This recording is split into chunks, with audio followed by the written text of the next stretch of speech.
diam toh. Hai Gidruks. What's up? Jadi di sini kita mau bikin siniar. Selamat malam. Hai Kidrops. What's up? Oke, kembali lagi nih bersama kita. Saya Iksan. Dan aku, Naufal. Dan kita sekarang akan membahas mengenai apa, Iksan? Pornografi.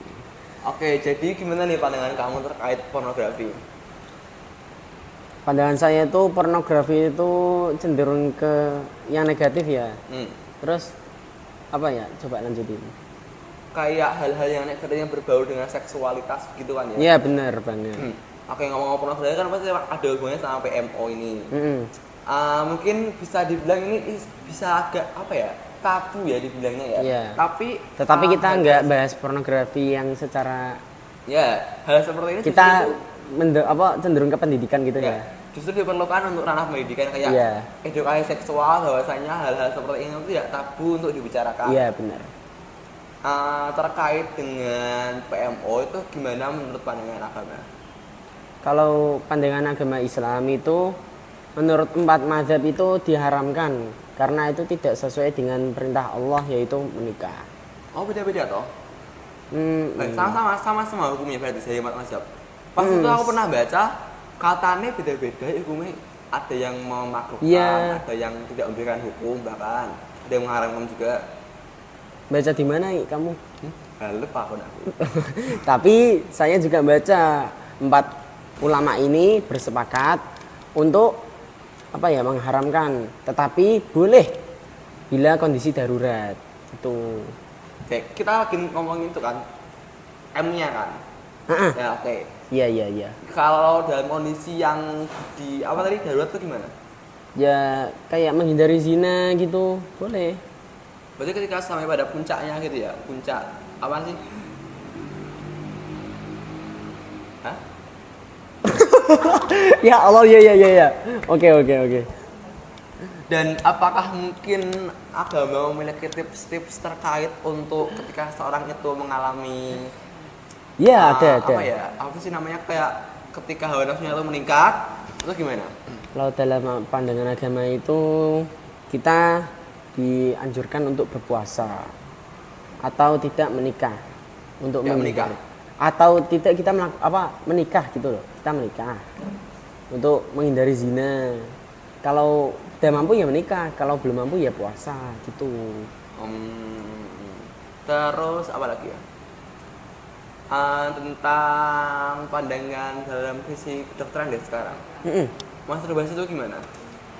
Ya kalau berlebihan itu tidak baik. Ya tapi aku juga pernah baca berapa ya, kayak nggak ada, malahan pas aku baca itu nggak ada kayak kalau masturbasi itu dilarang dalam sisi kedokteran sendiri. Itu bagaimana kamu bisa menyelaraskan itu dengan pandangan agama yang mengharamkan itu? Ya kalau itu ya tergantung kepada diri masing-masing ikutnya yang mana.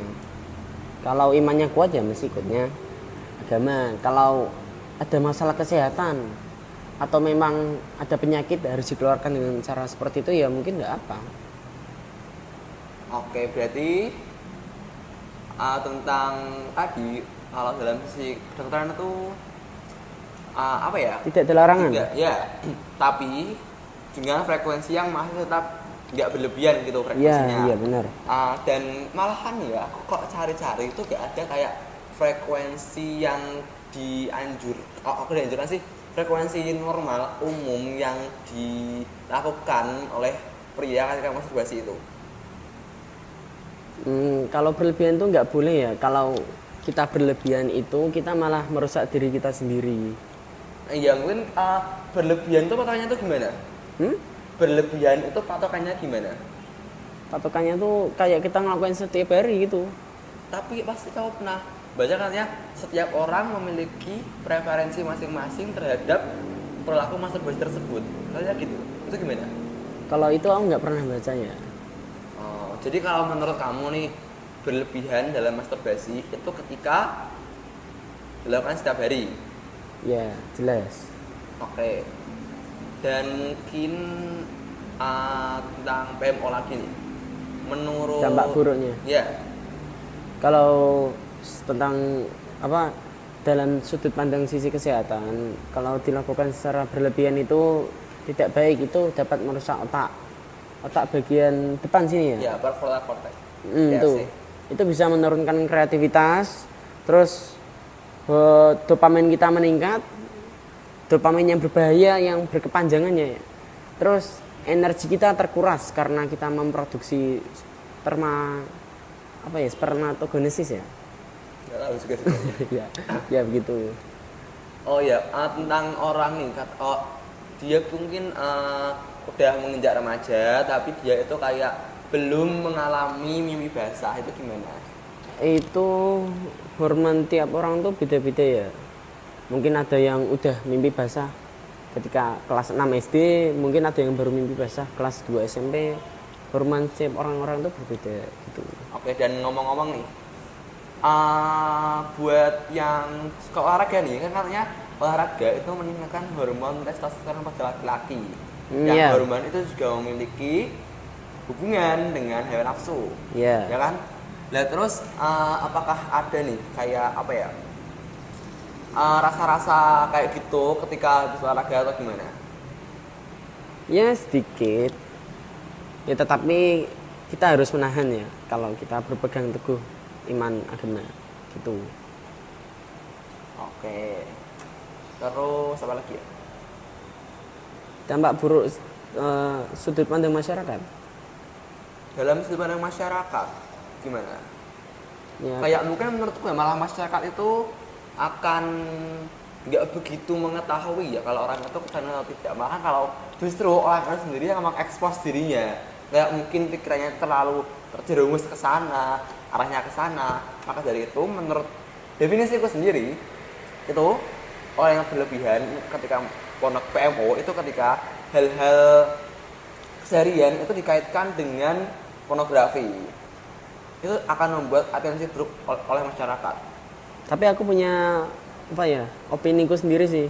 Kayak dampak buruknya di masyarakatku kayak orang yang kecanduan PMO, terus dia malah iseng-iseng buat video ngupload di medsos gitu.